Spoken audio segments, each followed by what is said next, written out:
So here I am, a 27-year-old dude sharing my messed up experience with my unfaithful wife. Let's bring in the main character, my wife Kelly, who's a year younger than me. She recently stepped out on me with a buddy of mine who's also 27. We'll nickname him Jay for the sake of the story. Our tale kicks off when I was 22. I was at a buddy's wedding and ended up sitting next to Kelly. We were both tight with the couple. She was besties with the bride and I was pals with the groom. Little did we know our friends had cooked up a scheme to set us up by seating us together at the wedding. When I first saw Kelly, I was totally floored by her looks. As we started to talk, it was clear that we had a ton in common. Our chat was smooth, and we hit it off right away. We gabbed, enjoyed the wedding grub, and even cut a rug on the dance floor. It was a night full of dancing, boozing, and you guessed it, a little canoodling right there in the middle of the dance floor. Our friends, the happy couple, were thrilled to see their matchmaking plot come to life. They jokingly asked us about our relationship, but we just brushed it off and kept enjoying our night. When we said our goodbyes, we didn't swap numbers. But then, a week later, I got a text from Kelly asking me out. Our bride friend had given her my number. I didn't think twice. I said yes, and that's how our relationship started to bloom. Fast forward a few years and things were going great. Apart from the usual squabbles that all couples have, nothing major ever came up. So eventually, I asked her to marry me. Less than a year later, we tied the knot. We had a little over a year of marital bliss before my world fell apart. Just before our first anniversary, I noticed Kelly acting different. She started guarding her phone. Her girls' nights out seemed to multiply, and our love life pretty much disappeared. I brought up these issues a few times, only to be brushed off and accused of being insecure. Kelly didn't seem to care about my feelings or worries, so in return, I became distant. The loving goodbye kiss when I left for work disappeared, and our chats dwindled to just the essentials. Then came the night when I couldn't take it anymore and decided to do some digging. While Kelly was asleep, I went through her phone and laptop, checking her texts, emails, and messaging apps, but didn't find anything fishy. But having read tons of stories on here, I knew there was one more place to check: her car. I snuck into her car, and lo and behold, I found a second phone. I knew right then what was happening, but I wanted to collect all the proof for when I confronted her. I didn't want her to brush it off, saying it was a one-time thing or some other baloney. I went through the phone, finding only one sketchy number. I read every text, hooked up the phone to my computer, and printed out every chat and picture. That night, I found myself looking up divorce attorneys in my home office. I spent hours checking out lawyer bios until I found one I liked. I shot him an email, but since it was a Saturday, I wasn't expecting a reply. My curiosity was through the roof. I wanted to know who the guy was, so I grabbed my phone, dialed the number I'd found, planning to pretend I was Spectrum. But as I dialed, Jay's contact popped up. I felt my world implode. I lost it, yelling and swearing in my office. My wife came in to see what was up. The second I saw her, I yelled at her to get out. I'd never raised my voice or sworn at her before. After that, I stayed locked in my office, silently seething and staring at the wall, needing a drink. I rang up a buddy from the wedding and asked if he'd meet me. He said yes, probably because he could tell something was off in my voice without me saying anything. I grabbed all the printouts and headed to the bar. I got there first and ordered 4 shots of Jack and a beer. When my friend, let's call him Tony, showed up, he found me finishing my last shot. When he asked what was up, I just blurted out that Kelly was cheating. He was the one who had introduced me to Jay, and all he could do was apologize over and over. Even though Jay and I weren't tight, we were cool whenever we bumped into each other at parties. I made Tony swear not to tell anyone about this. I hadn't even talked to Kelly or a lawyer yet. If his wife asked about me, he was to say I was having issues at work. He agreed. We drank and chatted for most of the night. Around 3 a.m., I called an Uber and headed home. When I got home, I saw Kelly asleep on the couch. Without saying a word, I went up to our bedroom and crashed. When I woke up, she was lying next to me. Not ready to confront her yet, I got dressed and left the house. I made a beeline for my office and drowned myself in work for the entire day. When I rolled in around 10 p.m., my wife was there waiting. She'd cooked dinner and asked if I wanted her to warm it up. I just said no and hit the sack. She followed me, asking what was eating at me. I told her to back off and that I needed some shut-eye, but she wouldn't let me be and kept prodding and trying to get my attention. Finally, I lost it and hollered at her to quit it and let me sleep. The next morning, I got an email from the attorney asking to meet up later that day. I confirmed the appointment and got ready to head out. When I came downstairs, I saw Kelly had whipped up breakfast and wanted to chat. I grabbed a little food and took a seat. She started off saying that I'd been off lately and went on about how I'd changed. She wanted to know what was up. I told her work was a bear and promised her it would be over soon after I finished eating. I told her I had to bounce for work. I was watching the clock, waiting for my meeting with the attorney. The sit-down with the attorney went smoothly. I handed over all the proof I'd collected. The attorney told me, "Well, I'm sorry for the mess you're in, but I'm glad you've got all this evidence. You see, we're in a fault state, so your wife can't touch most of your dough." I was floored. I hadn't even considered that. I just wanted to get the divorce over with ASAP. I asked the attorney to make copies of the evidence, and he agreed. When I got home, I was ready to face Kelly, but she was MIA. I rang her a couple of times, but no answer. So I shot her a text. "I don't care if you're with Jay right now. Get back here. We need to hash things out." Sure enough, she called back in less than a minute, asking what I was on about. All I told her was to get back here now.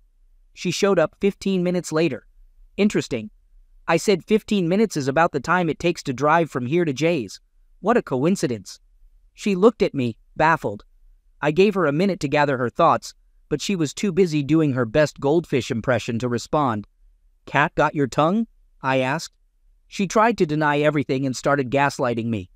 As she began to hurl personal insults, I slammed my fist on the table to shut her up. "Check out this mountain of proof I've got," I said, pulling out my stack of evidence. I showed her each printout one by one. She told me to stop and started to cry. She even tried to apologize and said she loved me. "Funny," I said. "You were so gung-ho about tearing me down and throwing insults just a minute ago. Where's that fire now?" She tried to hug me, sobbing about how sorry she was. I put up my hand, telling her to back off. She kept trying to get close, insisting she could fix things and she'd do anything for me, suggesting we take this to the bedroom. "You think we should move this to the bedroom? I'm never laying a finger on you again. And guess who else has these papers? My attorney. I'm divorcing you. Now grab a bag, pack your stuff, and get the hell out of my house." That was 3 days ago. And since then, I haven't heard a peep from her. Sorry for the long story. For those who've been in my position, what should I be ready for next? Thanks for being here with me. Hi, everyone. First off, a huge thank you to all of you who took the time to comment or send me messages. Your advice and kind words mean the world to me. Sorry if I haven't managed to respond to all your comments. I've been trying to keep up. After the first post, I was swamped with a ton of advice. Being the level-headed guy I try to be, I decided to take most of it. This morning was all about damage control. First on the agenda, scheduling a doctor's visit for an STD test. That's now set for 2 days from now. Next, I touched base with my support crew, my dad and a couple of close buddies. They've all been super supportive, offering their own 2 cents and even assistance. But since I've got this catastrophe pretty much under control, I kindly turned down their help. Then it was time to face her family. I shot a text to her folks thanking them for welcoming me into their clan and for everything they'd done for me, but with a heavy heart. Not really. They were kind of overbearing, and even though they're good people, I'm glad I don't have to deal with them anymore. I let them know that Kelly and I were splitting up. I told them they could hit me up with any questions if they wanted to. Next, I had to drop the bomb on Kelly's sister. We'd been tight, and I knew this news would wreck that friendship. I texted her, "Hey, I hate to text you this, but Kelly and I are getting a divorce. I wanted you to know from the get-go you treated me like a brother, and I'll still be here if you ever need anything from me." Not long after, her folks got back to me. Here's how that chat went down. Parents: "We're really sorry to hear this. What's going on? Why hasn't Kelly told us anything?" Me: "Kelly's been having an affair for at least a year. I figured she might have clued you in." Parents: "We haven't heard a peep from her. We'll give her a ring. Are you certain about the affair?" Me: "I'm sure as hell. I found their texts." Parents: "We're really sorry. We'll try to reach out to her." After handling her family, it was time to tackle the big job of facing Jay's fiancé. I had this nagging feeling that Kelly and Jay might have cooked up some clever scheme to keep their secret under wraps. Either Kelly hadn't let the cat out of the bag about me knowing, or they're just boneheads. I texted her around 2 p.m. asking if we could grab a coffee. We met at some hipster coffee joint. As I choked down my terrible coffee, I said to her, "There's no sugarcoating this, so I'll just spit it out. Jay's been stepping out on you with my wife for over a year." She was clearly shocked, so I added, "I only discovered it a few days ago. I should have told you then, but I had a divorce to get rolling and my own pity party to throw." She asked how I found out, so I spilled the beans. That's in the first post. I asked if she wanted to see the proof I'd collected and pulled out a binder. She took the binder and skimmed the messages and pictures and just started to cry quietly. I told her she could take the binder.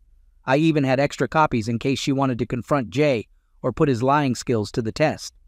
She thanked me, stood up, took the binder, and walked out. As she left, she looked totally crushed.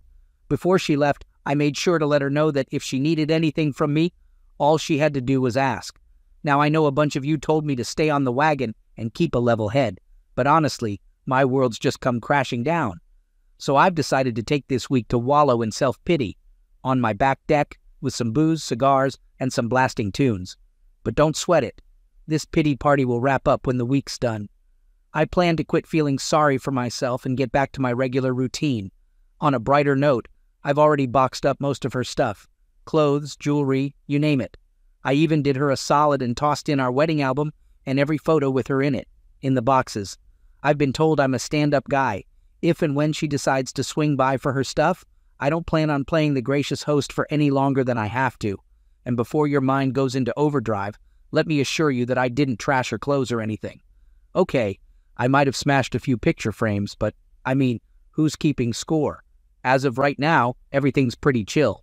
I've done my part, spreading the ugly truth about the affair to everyone who needed to know. My doctor's visit is scheduled.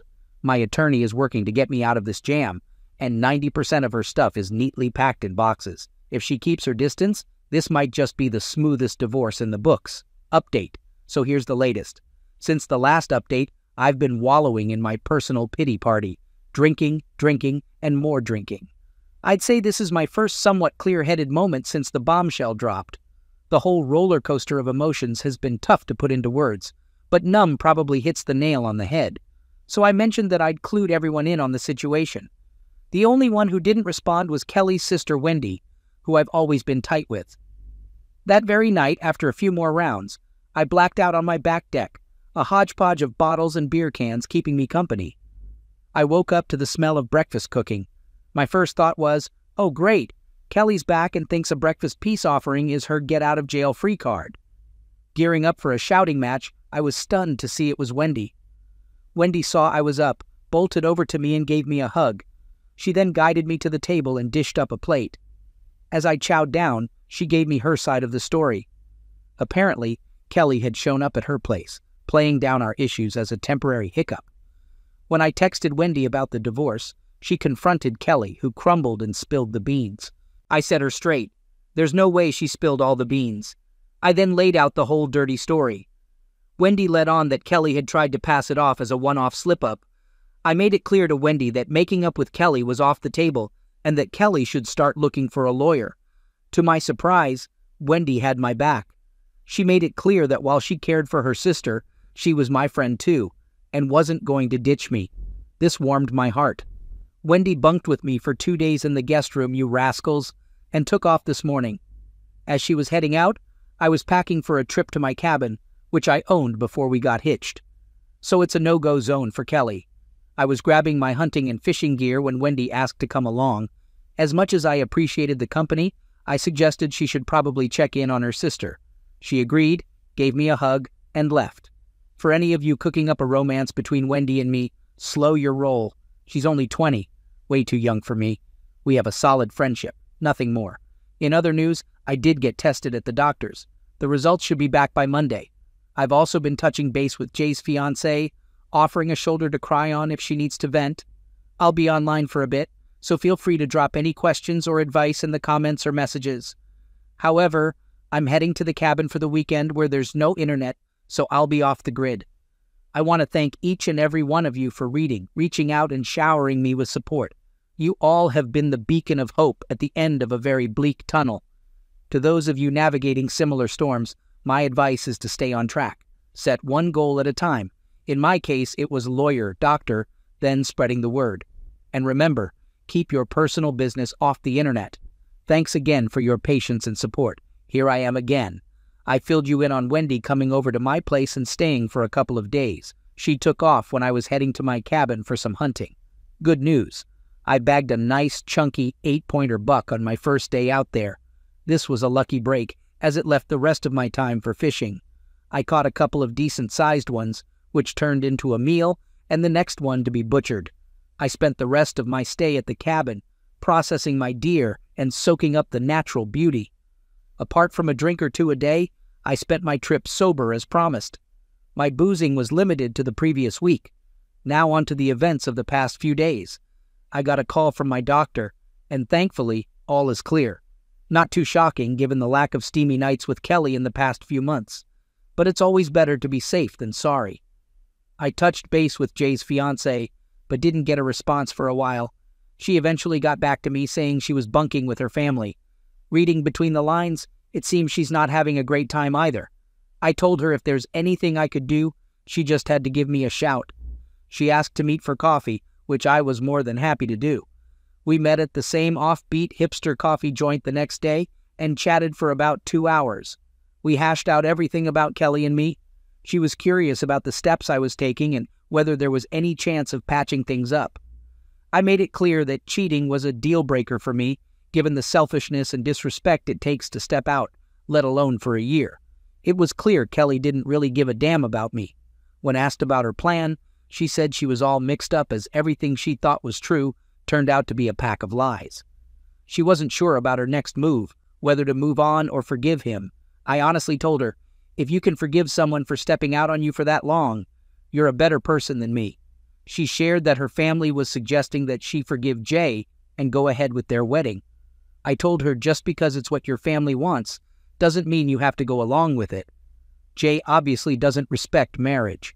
He cheated on you, his fiancée, with my wife. That's a clear sign he's not husband material. I pushed her to do what she felt was right and to make her own choices. I shared that when I found out, I tried to find a way my heart could fool my brain into thinking I could swallow it and forgive her. But I just couldn't pull it off. I encouraged her to trust her gut. From my experience, the brain and heart can sometimes lead you down the wrong path, but gut instincts are usually spot on. She thanked me, and we went our separate ways. The next day, my lawyer let me know that Kelly had been served at her job. Wendy rang me soon after saying Kelly hadn't left her room all day and was crying in bed. I explained she'd been served and was probably wrestling with the fallout of her actions. Wendy asked about my cabin trip and I filled her in. After a quick chat, we hung up and I started bracing myself for the possible storm that Kelly might kick up now that she's been served. So here I am, waiting patiently and stocked up with Advil for the potential headache. I've given my buddy a heads up and he's agreed to swing by and be a witness just in case things go south. I'm currently writing this waiting for Hurricane Kelly to potentially rip through my house if or when she does. Update. Things have been a bit of a whirlwind since my last post. About an hour or so after my last post, I was on standby for Kelly to roll up at the house. Given everything that's gone down, I wasn't sure what to expect from her.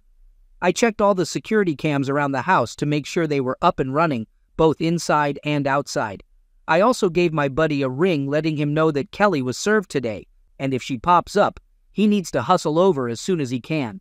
I wasn't about to end up in the slammer because of this woman. As it turns out, my caution was well-founded. Kelly rolled up at the house, pounding on the door and hollering to be let in. I immediately rang my buddy and Wendy to hustle over. She was swearing and pleading with me to let her in. All I could do was chuckle, wondering why she didn't just use her keys to get in. When my buddy showed up, he stayed in his truck and started filming the ongoing spectacle on his phone. His wife, a friend of Kelly's, hopped out of the truck and tried to soothe Kelly. Instead, Kelly slapped her and yelled at her to butt out. This made my buddy dial up the cops. When they rolled up, Kelly tried to play the damsel in distress. She sobbed and told the officers that I smacked her and booted her out of the house. My buddy and his wife relayed what they saw when they got there, but since they didn't witness the initial event, they couldn't confirm or deny Kelly's claims. One of the officers came up to my door, and as soon as I opened it, Kelly pointed at me, claiming I smacked her and demanded they cuff me. I was being slapped in cuffs when I insisted that I could prove her fibs. The officer let me show him the footage from the outdoor cams. After checking out the video, the officer apologized for jumping the gun and assuming I was the bad guy. I told him I didn't hold it against him. Apparently during Kelly's tirade, she screamed out, "He slapped me," leading my neighbors to ring up the cops too, causing the officers to form their judgment even before showing up. After wrangling with the cops for about half an hour, Kelly was finally cuffed and slapped with charges of disturbing the peace, public intoxication, and a DUI. As the police were leading Kelly to their cruiser, Wendy rolled up. She asked me what went down, so I showed her the video of the whole fiasco on my phone. An officer came up to me, handing me the case number and some other paperwork. Wendy started firing off questions about the charges, so I just ducked back inside. Wendy followed me in shortly after and plopped down next to me. She explained that she had only left her house for 10 minutes to make a quick run to the store. When she got back, Kelly was nowhere to be seen in the living room. She figured Kelly had hit the hay after one too many glasses of wine. Wendy and I chatted for a bit. She asked if she could crash the night, and I told her she was welcome any time. Wendy let me know that Kelly had to spend the night in the slammer. I'm not sure why, but she could be bailed out in the morning. After I had ducked back inside, Wendy rang up her parents to fill them in on what was going down and to see if they could bail Kelly out since Wendy didn't have the dough. We knocked back a beer and soon hit the hay. When I woke up the next morning, Wendy had already split to meet with her parents. I haven't heard from Kelly, Wendy, or their folks since then, but I can only imagine that it's not a fun chat they're having. I haven't had a peep from Kelly since that fiasco, but her lawyer touched base with mine, indicating that he'll be her legal representation.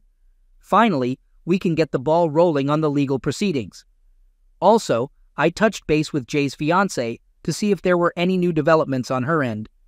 We shot a few texts back and forth, and she let me know that she had booted Jay out of her house.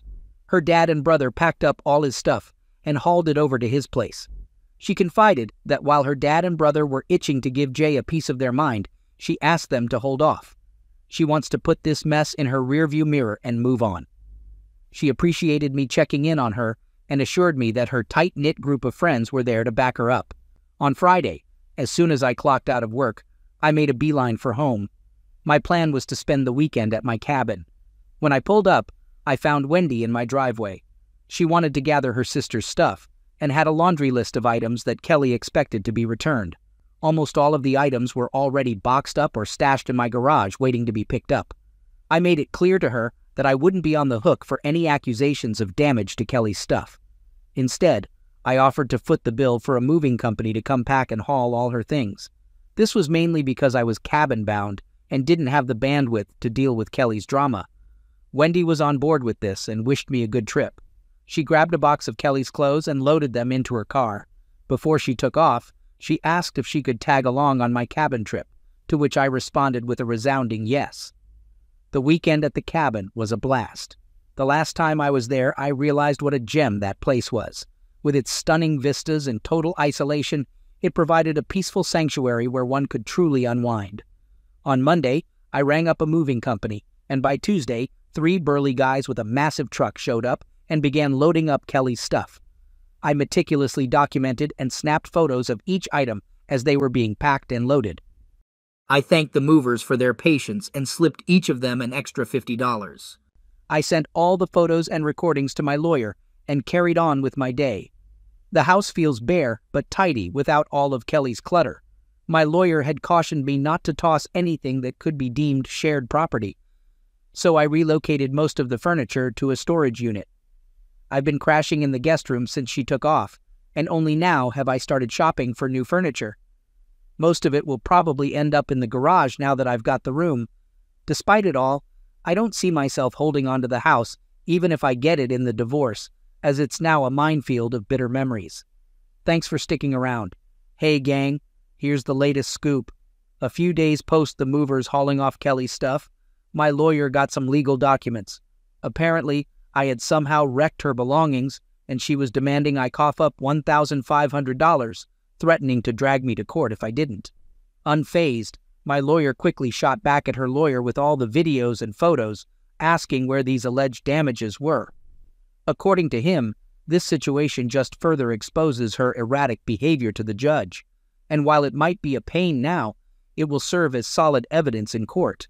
It seems her lawyer wasn't quite ready for the level of thoroughness I bring to the table. I mean, I've documented and photographed everything when I unearthed my wife's infidelity. For some reason, I found myself gravitating towards this page. I read the nightmare stories about what some people's ex-spouses did to them, and I was hell-bent on not becoming another cautionary tale. I've steeled myself for just about any allegation she could hurl at me.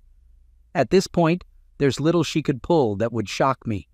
Kelly has been ringing me about every other day, but like a guy dodging a sales call, I never answer. If she leaves a voicemail, I don't even bother giving it a listen. I just forward it straight to my lawyer. Every time I send something to my lawyer, he has a good laugh and tells me, "You are a lawyer's dream. You follow every piece of advice to the letter, and you've amassed a heap of evidence all by yourself. I've never had a client who's been so on the ball." He repeats this like clockwork, but it never fails to put a smile on my face. Knowing I'm handling things right definitely makes this wild ride a tad more manageable. About 2 or 3 weeks back, my lawyer let me know we had enough ammo to bury her without stepping foot in a courtroom. If our attempt falls flat, at least it would look good on us for trying. We set a date to meet at a neutral lawyer's office. He cautioned me not to react to anything Kelly might throw at me, reminding me that everything would be on record for a judge to review if it goes to court. We got there early, and to my surprise, she was already there, her lawyer in tow. It felt like a scene straight out of a legal drama.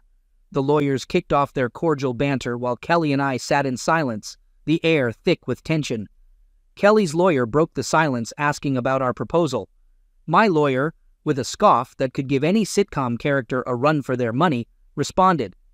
Given the heap of proof showcasing Kelly's unfaithfulness and unacceptable conduct, the only deal we're putting on the table is half the proceeds from the house sale and half of the savings account.